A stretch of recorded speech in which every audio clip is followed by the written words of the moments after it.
Welcome to Stuff You Should Know, a production of iHeartRadio.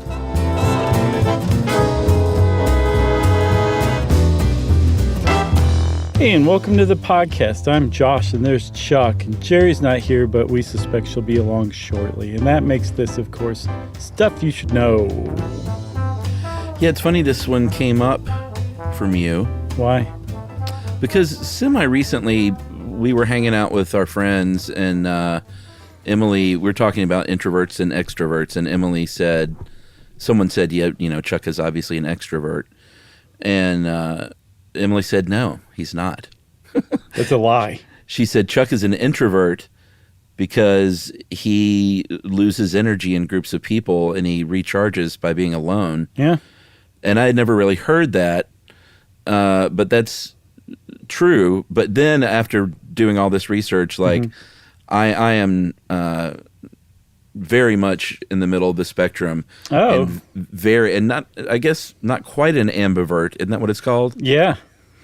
It really is completely dependent for me on any situation, who the people are, where I am at the time. It's very, very dependent on a host of factors. Yes. So that means you are normal.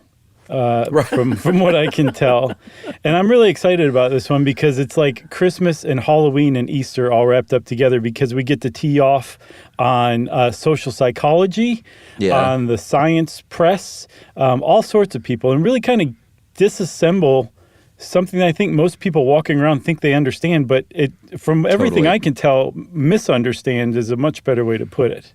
Yeah, absolutely. And I think this will get a lot of listener feedback because I think a lot of people spend time thinking about this stuff. Yeah. And it's like, I don't know. Like I said, it's very easy to put people in buckets. I think if we were to talk about yourself and myself, people would say, well, Chuck's an extrovert, Josh is an introvert. We can tell by things they've said over the years, but it's just not that easy. No, but you're right. And I should say you weren't right. Emily was right. You recounted Emily being right. That's usually the case. If you just kind of boil it down to that is, it seems to be, from what we can tell, the one distinction between introverts and extroverts, like where you gather your energy from. Is it from other people or is it from yourself not being around other people? Yeah, but also it's like, I think it's, and we'll debunk a lot of this stuff, but it's not as easy as, you know, the fact that you don't want to be talked to on the Appalachian Trail or meet other hikers. That doesn't mean you're an introvert, because I've also seen you be the life of a party. Well, that's when you get a little Captain Morgan in me. But like, I was thinking about just, you know, work events and parties and things like that. If it's like a party with my friends, I'm usually all about it. But I could also be in the mood to not even go. Yeah. Or at a podcast conference. You know, I am way more likely to just sit in my room than go to the mixer, unless I know that like there's going to be people at the mixer I would really want to get to know and meet, and then I'm all of a sudden all about it. So it really just depends. That's neat. I feel like I'm learning a lot about you right now because I just presumed you were always at those mixers. No, man, I'm in the room a lot. I mean, you were always in the room, but I'm many times in the room. Well, there's coffee in the room, so I just That's sit true. there and drink that. So let's kind of let's talk a little bit about introverts and extroverts. There's a woman named Susan Cain who wrote a book called Quiet, The Power of Introverts in a World That Can't Stop Talking. And she basically says it comes down to a preference of where you get your stimulation. Like, do you prefer lower stimulating environments? Do you prefer high stimulation environments? And that it is just a preference. And in a lot of ways she's right, but in a lot of ways she's really wrong, because it's not just a preference from if you're a psychologist or even a neuroscientist. Like, it's an actual ingrained, possibly brain-based biological response that people may or may not be born with. Yeah, and we're gonna throw a lot of studies out in this one and a lot of statistics. There was a random sample of results in a 1998 Myers-Briggs personality inventory that said that introverts, and I love this stat, they might as well have just called it 50-50. Introverts made up 50.7 and extroverts were 49.3, with about 46% of men and 52% of women being extroverted, and 54% of men and 47% of women as introverted. But you can find a pretty wide range if you go poking around the internet on how many people they say are introverted or extroverted. Yeah, the one I've seen all over the place is somewhere between 16 and 50% of people are introverts, right? Sure. Well, I bet you they're right. Well, yeah, somewhere in there they might be nailing it, unless it pans out that introverts don't actually exist. Right. Oh. So those numbers you threw out, and I think the 16 to 50 that I threw out too, that's typically in the U.S. But the thing is, it's not entirely clear, Chuck, if those numbers hold steady. Like if you did that same random sample of Myers-Briggs results, 10 years on, would you get similar numbers? And if you wouldn't, why is that the case? Is it because somehow like populations are shifting? Or is it because, if you had sampled those exact same people from 1998, 10 years later, the results were different, would it be because people act differently because of their moods, and there's not like a lifelong bucket of introvert or extrovert that you can actually label people with? Right. Or if people really evolve, and I say evolve or devolve, I guess in either direction, do some people that really used to be introverted, you hear stories where people say, well, then I learned to come out of my shell for these reasons, and now I'm a completely different person. And I think it's just one of these things where it is all wholly dependent on an individual. Yeah, they're like, now I go beat up introverts on Friday nights with my friends.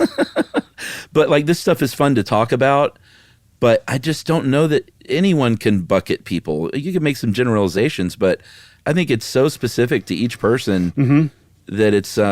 which is sort of some of your closing thoughts, which we'll get to at the end. Yeah, but we have a problem here then. We can at least set it up, right? Yeah. Because what psychology is trying to do is create a model that you can apply to every single human being alive and predict their behavior based on where they fall on the spectrum between extrovert and introvert and some other stuff that we'll get into too. So it's not just a question of, people are people. Psychology is really trying to figure this out in a really specific manner. Yeah, and I don't think it's like a waste of time or anything.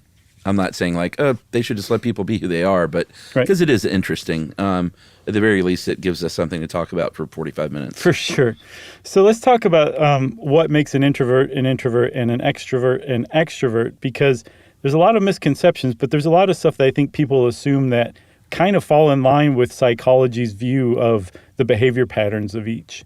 Right, but also a lot of overlapping patterns, because I found myself in a lot of these from each list. Sure. So you're an ambivert. Right. Were you mainly introvert when it comes to this list specifically? I don't know. Let's go through it. Okay. Introverts, and we'll just go through these quickly, need quiet to concentrate. For sure, me.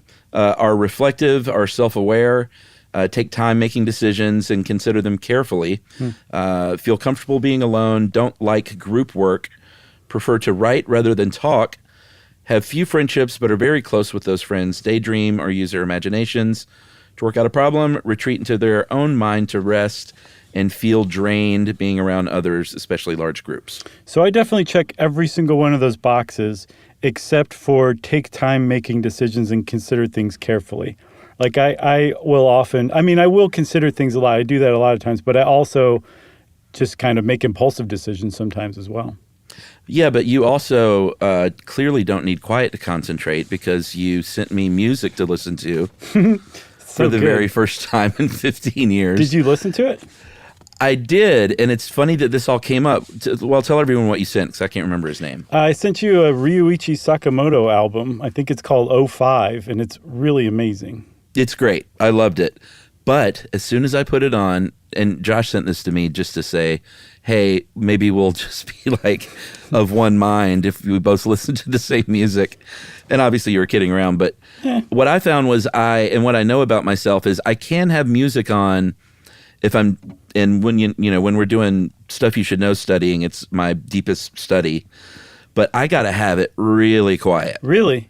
Yeah, or otherwise it distracts me. I mean, I understand the principle because I can't, if it has lyrics, I just can't. I can't do it at all. Oh, okay. So it's lyrics for Yeah, you. it's definitely lyrics for me. Or even an instrumental song of a song that has lyrics that I know, it will bring to mind the lyrics. So it has to be straight up instrumental all the way. What if it was just lyrics that over and over said, "Concentrate, Josh, concentrate, Josh"? That'd probably work really well. I'll have to try that sometime. Maybe I can just sit on the phone with you and you can say that over and over again while I'm studying. But for me, that's only like really big, serious concentration. Like if I'm working on a project, I love having podcasts or music playing. Definitely. You know? Well, yeah, that's another thing too. It's hard to listen to podcasts or anything where people are talking too, for the exact same reason for me. For study? Yes. Yeah, that's impossible. Yeah, I mean, you're talking about the Wright brothers and the invention of the airplane while you're trying to study extroverts and introverts. It doesn't really go very well. All right, so go ahead, go over the extroverts' behavioral patterns. I'm a little nervous talking in public, but That's because you're an introvert. extroverts, and by the way, it's appropriate to write it with an A or an O. So extraverts or extroverts, doesn't matter. Right. It's fine either way. But they enjoy social settings. That's a big one. I've seen that they're overall generally more optimistic. They seek attention. I saw that that was a big one too. They're energized by being around other people. And as a result, they're friends with a lot of different people. As a result, they're sociable and outgoing. They tend to enjoy group work. That's the kind of work that they thrive in. They prefer talking over writing. They find it easy to express themselves, and they feel drained when they're alone for extended periods. Yeah, I mean, I tick most of those boxes, but I also ticked a lot of the introvert. I feel like you don't tick many of these boxes at all. I'm looking, and I mean, I'm pretty outgoing. I can be sociable. I mean, it really just depends on my mood. But if you were going to take an overall picture of me, yes, I'm definitely way closer to the introvert end of the spectrum. What about this one? Because I think this one is kind of key and interesting, is feeling drained when alone for extended periods.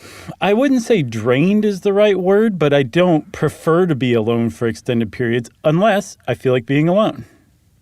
But in that case, does alone mean like just with your wife? Like, what does alone really mean? Does alone mean literally by yourself? So I think for extroverts, they feel drained when they're alone just by themselves. That they don't have somebody else to be an energy vampire on. Yeah, it's weird for me, man, because I love being around people, but I could do a zombie apocalypse survival thing on my own. Sure. And I think I'd be okay. Yeah, you got some good booze and some good food, barbecue grill that works, you'd be fine. It'd be awesome. It's also interesting when, we haven't been in the office. Basically, our office environment is completely different now since the pandemic moving forward. But Wait, we have an office still? Yeah, exactly. But it's interesting that, like, I think before we became a podcast network, it's interesting that we became a podcast network because we were an office really full of introverts. Would you agree? Yes. Yeah, for sure. I would say. And a lot of those people became public personalities in the end, which is really strange. Despite themselves. Yeah, it's odd. And office is closing down for, I think, extroverts has probably been a problem. Yeah. I didn't think I missed it until I went to our colleague Pam Peacock had an art opening that I went to in my neighborhood, and I saw probably like 12 or 13 people from the office, and I had the best time, and I was like, I didn't realize I missed seeing everybody until I saw everybody. That is really sweet. Yeah, but then it was fun, not seeing them the next day. Sure. Yeah, it does sound like you are a pretty big ambivert. So the fact that there is such a thing as an ambivert, somebody who really checks a lot of boxes on both sides, so they pretty much fall in the middle, the fact that they exist underscores a really important point, that introverts and extroverts are on a spectrum. You're not just one or the other. As a matter of fact, Carl Jung, who actually came up with this whole idea in the 1920s, said that if you were a full extrovert or a full introvert, you would be a lunatic. Like, there's just no such thing.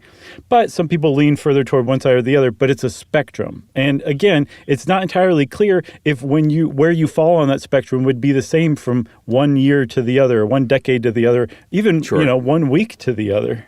Yeah, absolutely. I feel like this is a good break time. Sure. All right, I'm going to go sit quietly and think about what I've done. And get re-energized? Yeah, we'll be right back.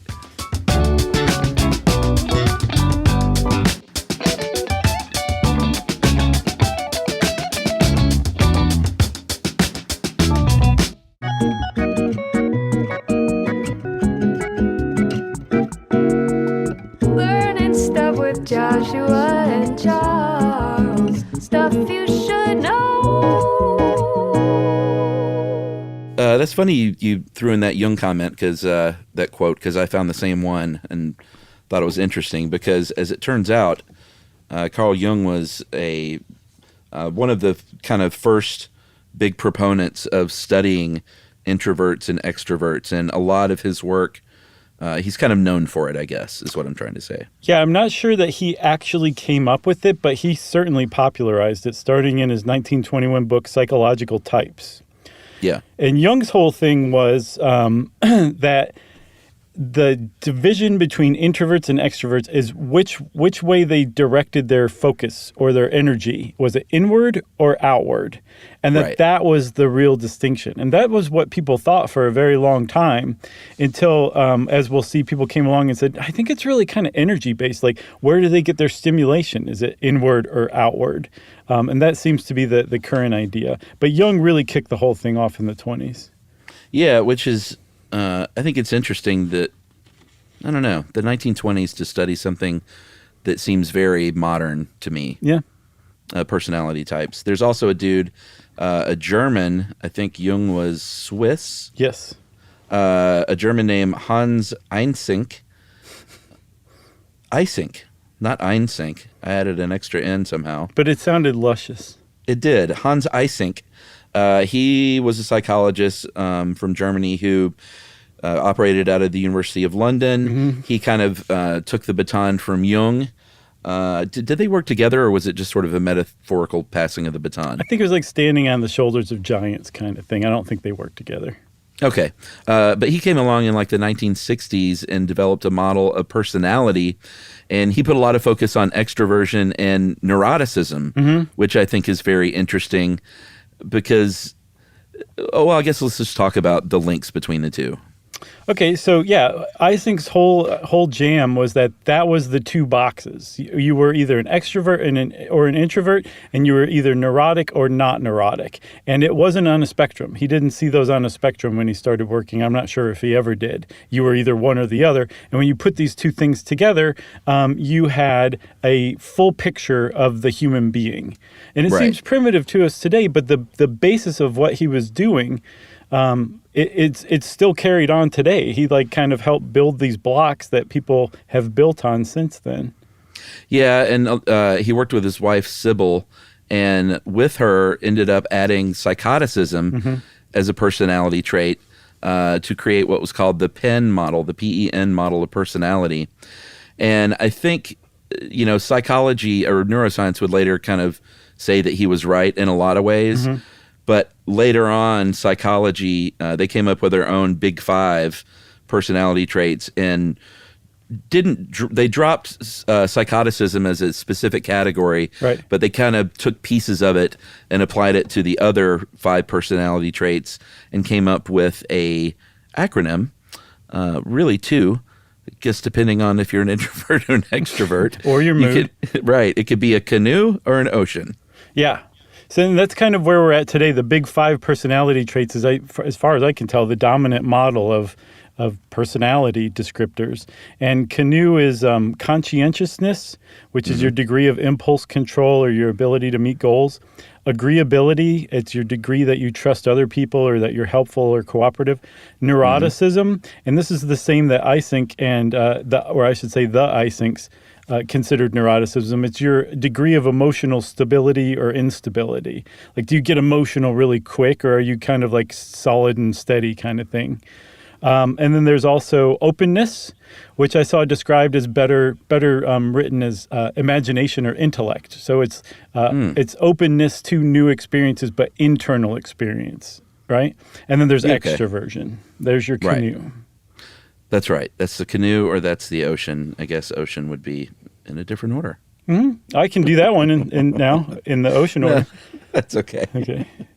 And what's really interesting about all this is and of course this is what you're going to do in a social psychology way, is to consider like, all right, well, why are people like they are? Not just let's identify what people are, but it sort of goes down to the old nature or nurture thing, which I've long been on record that kind of everything is a mixture of both. And it seems to be in this case, although there have been some studies, including studies from the iSinks, the Screaming iSinks. Great new band. Yeah, that's awesome. Where it seems in certain cases that nature has a bit of a nudge over nurture.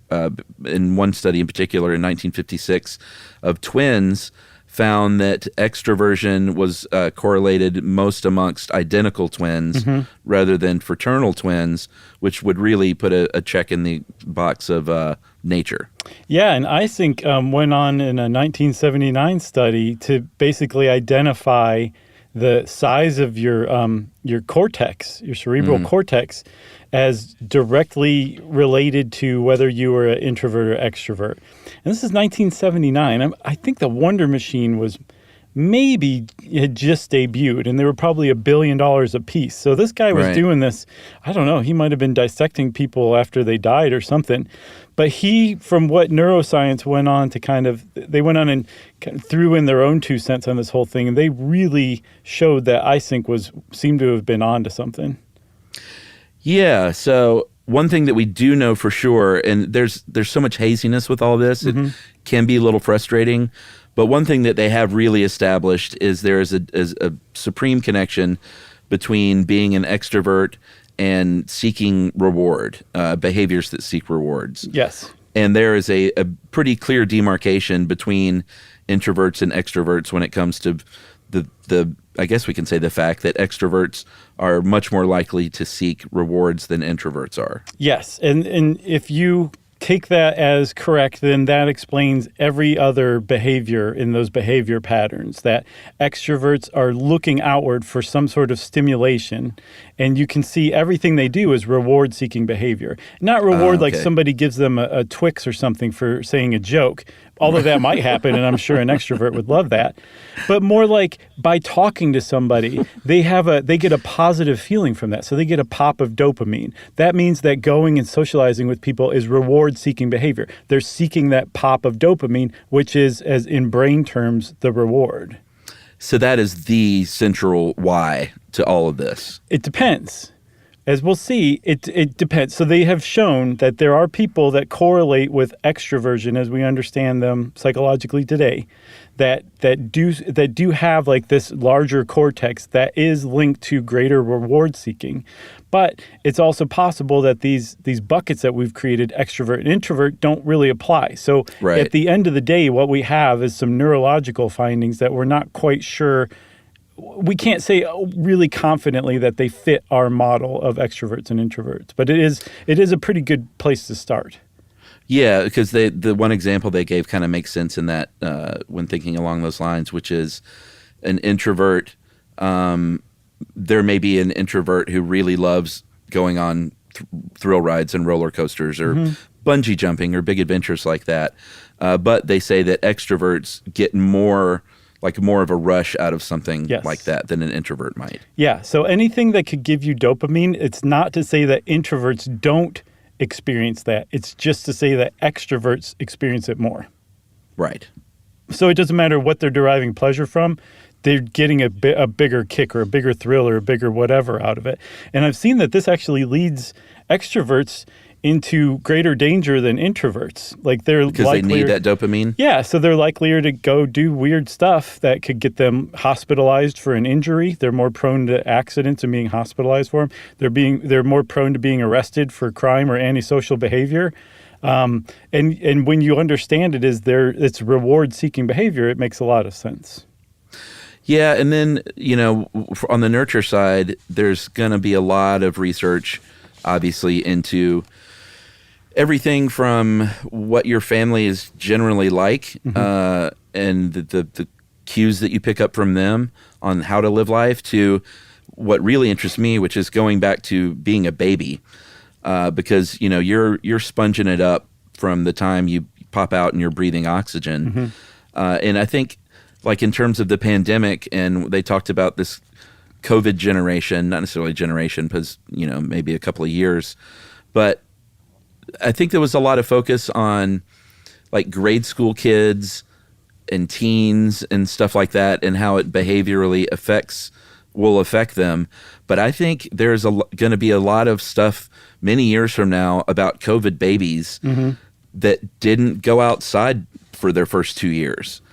In this 2006 study, they found that there's a few studies here that kind of, I think, play into that one. One was from 2006, where they found that mother-child relationships can really have an effect on extroversion, in that if you are a mother and child who are really attached during very early stages of development, that the kid will end up being more likely to be extroverted later in life. Yeah, if they have what psychologists call a secure attachment style to their mom, which means that they know that at the end of the day, they can run home to mom if something goes wrong, and mom's going to be there for them, which gives them the confidence to go out and explore more.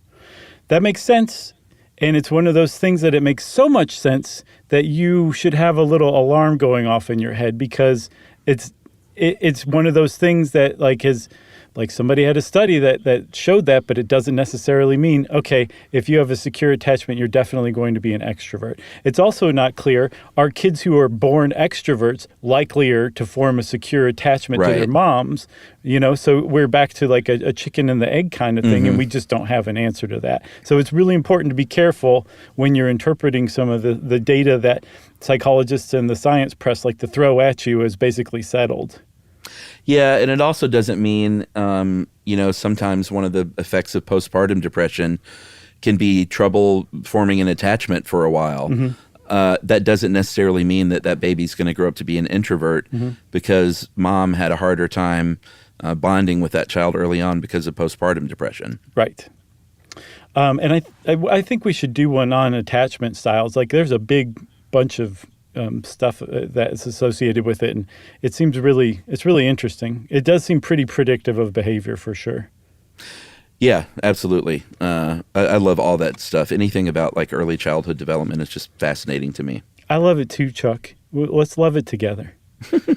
Another study in Japan, and this is what I was kind of talking about with perhaps COVID babies playing in, was they found that children of overprotective, or let's just say protective parents, have lower levels of extroversion. And that's what I was talking about with like, if there were parents that just did not let their baby leave the house for 2 years because of COVID. Sure. Like what that would probably mean, they're probably protective and, maybe overly protective, as opposed to what thankfully we were able to do because there was no COVID, but we had our daughter out very early and thought it was very important to just get her out in the world in places where there are lots of people. Right. Even as a baby, I just think, I don't know, I think all that stuff really sort of matters. Well, yeah, they say socialization, the more contact with other humans, it's the better off the kid is. That's the presumption, right? Right. The thing is, this Japanese study, what it seems to have turned up is that it's not lower levels of extroversion. It sounds like it's greater neuroticism. Oh, interesting. You know what I mean? Like they're what a lot of people think of as introversion, like social anxiety, a desire to not be around people because they don't feel comfortable.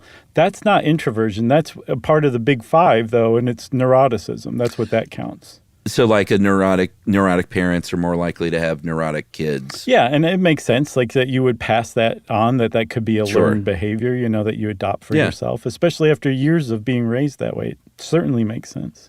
Absolutely. What about discipline? Yeah, you spank, you thank them for being an introvert. That's the phrase that psychologists use. Those T-shirts did not sell well. We got a box of them at the Pop Sci convention, right? Right. Yeah, they're just sitting moth-eaten in the attic. No, what it said was a 1966 study found that sons who were punished by their parents would exhibit more introverted behavior. This, to me, especially the fact that it was 1966, is I don't know. I'm just leery of this one because what does punishment mean in that case in 1966? Yeah, you know what's weird is there is a lot of tendency to cite really old studies when it comes to extroversion and introversion, despite there being so much work being done on it. So it popped up all over the place. Yeah, it's a lot harder to punish kids these days, I think. Mm-hmm. Yeah, you can't hit them anymore. So you got to do things like take things away or have time out. And I don't know. I guess every kid's different. But when I put my daughter in a room for any various reason, like I go in there a minute later and she's just happy as a clam in there doing her thing. Right. I'm like, this isn't a punishment. Or if I take something away, she's like, fine, I'll just go do this. Yeah. Like that. We haven't found a punishment that really works.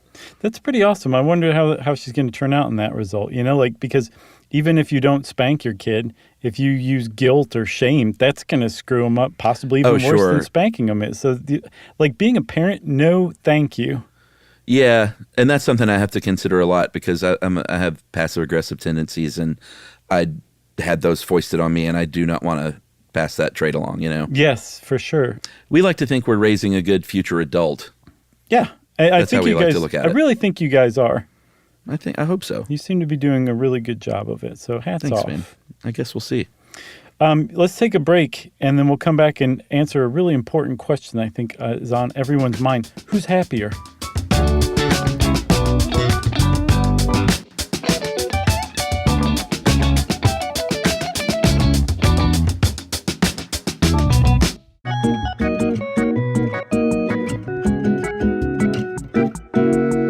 Learning stuff with Joshua and Charles. Stuff you should know. So we're back, and we're talking about a question that you just can't not think of it when you start talking about introverts and extroverts, especially when you learn that extroverts are just getting more of a thrill and a high from life. Like, who's happier? Does that mean that they're happier? And the Josh answer, or Chuck? Right. The answer, it's yes, they are happier. No, it's not. It is too. I mean, study after study shows that they report a greater subjective well-being than people who score as introverts on these personality tests. I just don't want to believe this. I mean, I think to me, this is a little bit of a chicken or the egg thing. Mm-hmm. Are they happier because they go to more parties? I know that's a very basic way to look at it. Yeah. And go to more concerts and public events and things that are more fun. Mm-hmm. Like, to me, that's a very narrow view of what happiness is, though. So, but that seems to be like one of the big explanations for why they would be happier is it presumes that social functions and being around other people is rewarding and a positive experience. And so since they're doing that more, they're of course going to be happier. I mean, if you're an introvert, that's just absolutely not true. Being around people is not necessarily a more rewarding experience. Yeah, that's my point. You might be happier at your book club, Right, or painting your figurines all alone. Right. Yep. Listening to us. For sure. But from what I've seen, study after study turns up that extroverts, at least in our current understanding of what subjective well-being is, aka happiness, that they score higher in that. But again, it doesn't mean that we've captured happiness, kind of like what you were saying. Yeah, like, hey, if you want to be happy, if you want to kick depression, go to more public events. Yeah, well, what's weird, Chuck, is there's some evidence that that's kind of the case, and it's found in world leaders. There are some world leaders who will out themselves as introverts. I think Justin Trudeau's the most recent one, but apparently Barack Obama, some other really generally well-liked leaders said later that they feel like they were introverts, and everybody's like, "Nah, you lie." And, they really were introverts, but what they did was they pushed themselves to engage in extrovert behavior. And as a result, they were richly rewarded for that. I wonder if Clinton was like, not me, baby. I'm an ambivert. I was all about it. Right. I think Nixon was the last U.S. president that was sort of an admitted introvert. Yeah, case closed. It is a profession, though, where, boy, talk about being around people. Like, campaigning for public office is a slog of meeting strangers. Yeah. And the only experience we have with that is live shows, which is really interesting because as an introvert, you do very well on stage. And it's probably something that you push yourself to eventually do. It didn't come naturally to me either, so I had to kind of work through jitters and stuff as well.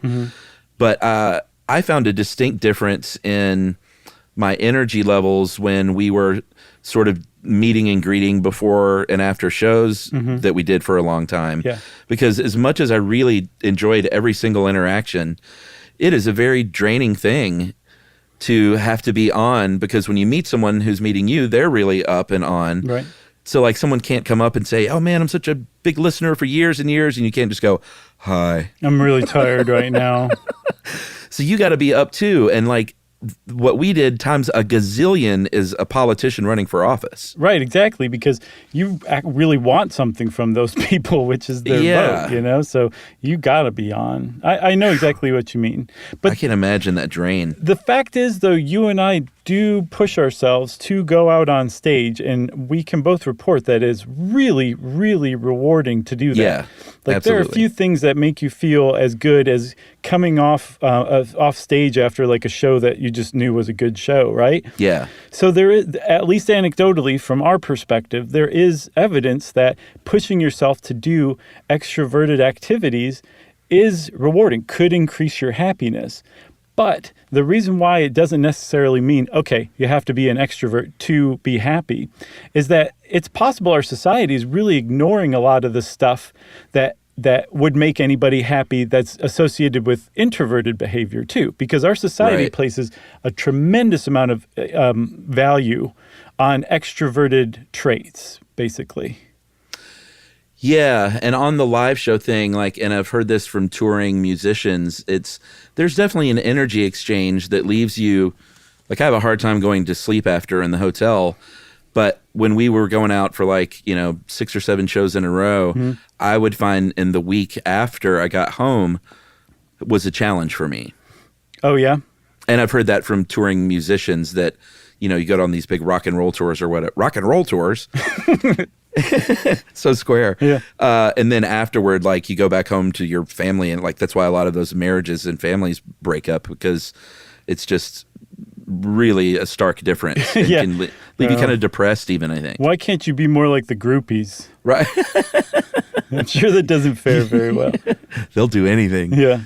So, the thing is, if you look at how, at least I should say Western society, I think I said society before, but Western society really places a lot of value on extroverted behaviors, being outgoing, being friendly, being sociable, being a leader, being unafraid, captain of industry kind of stuff.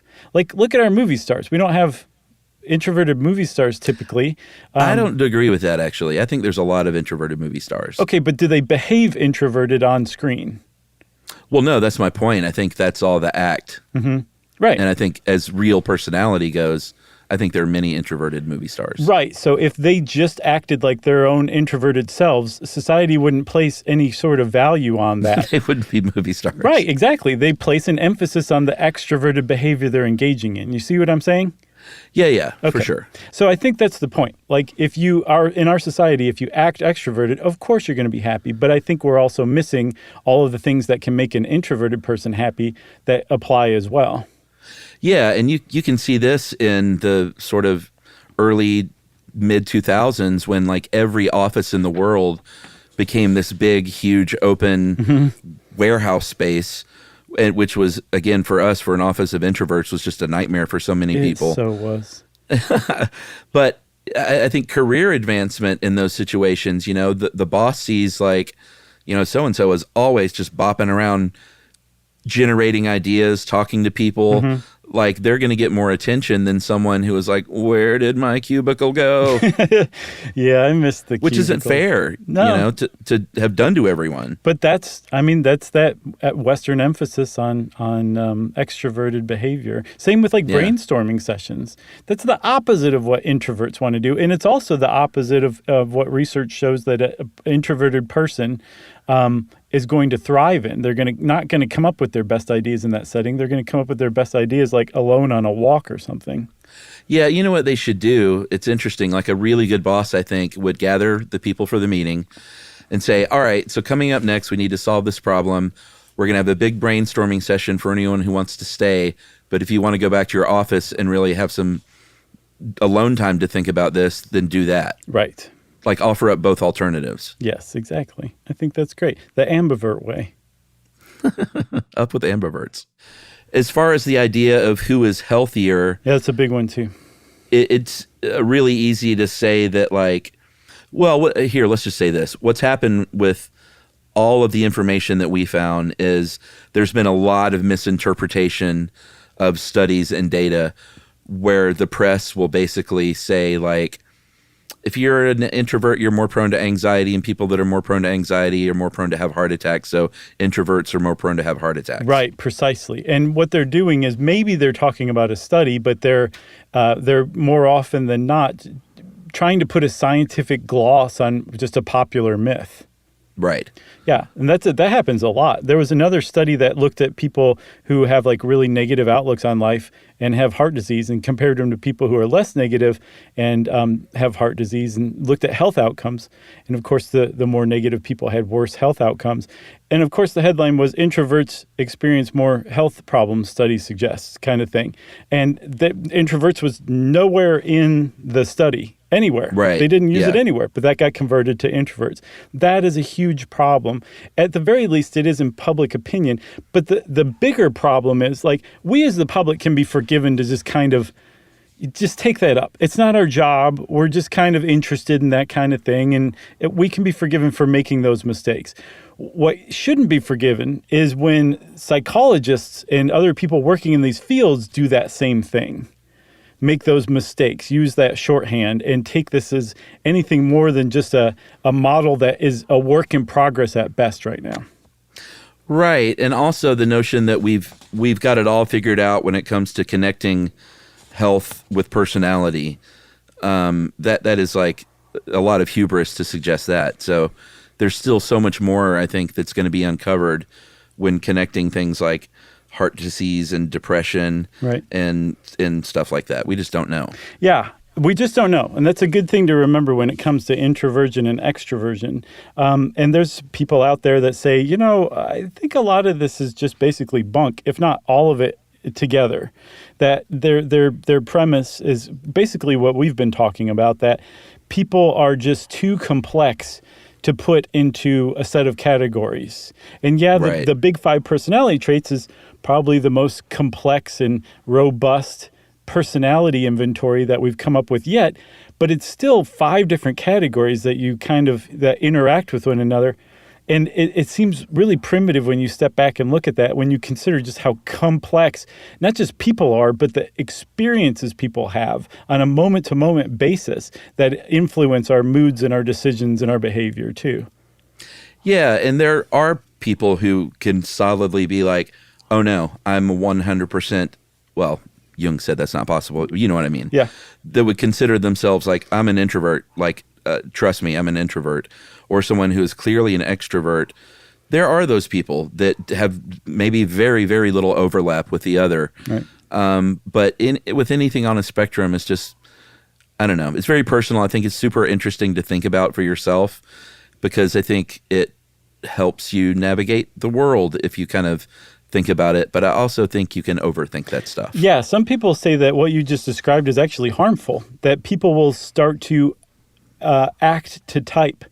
Right. If they are like, well, I'm an introvert, I guess I might as well not go to that party, and they miss meeting, a new friend, or they don't take on that project at work that would open a new door for them. Like some people say this kind of stuff is harmful, labeling people like that, rather than giving everybody hey, some people are like this, there's this behavior, there's that behavior, and just letting people be as they are. that's a much better idea. Yeah, I think I agree with that. Yeah. And then lastly, the other thing, Chuck, is, okay, so let's say the big 5 personality inventory, it becomes just more and more robust, and it becomes clear that, yes, this thing is absolutely accurate, and you can use it to predict the behavior of anybody. Like, would we want to even have that in existence? Do we want to know people like that? And, like, if we did have something that was that accurate, like, what ends would it be used to? Right. You know? It's just a question to chew on, especially if you're an introvert. Yeah, these are my favorite ones. I like the ones where we can just dish, you know? Yeah, I love dishing with you. Let's see. You got anything else? I got nothing else. I don't have anything else either. And since both of us said that, of course it means it's time for listener mail. I'm going to call this pronunciation support. Not in the way that you might think. Okay. Hey guys, love the show. Writing to urge you to be less hard on yourselves and less accepting of criticism from listeners about so-called language mistakes. Nice. For example, in the recent Roe v. Wade episode, Chuck at first pronounced substantive with the accent on the second syllable and instead of substantive, and it made such an impression on him that he made fun of himself later in the episode. I tend to do that. Yitzy. This is from Yitzy, by the way. Okay.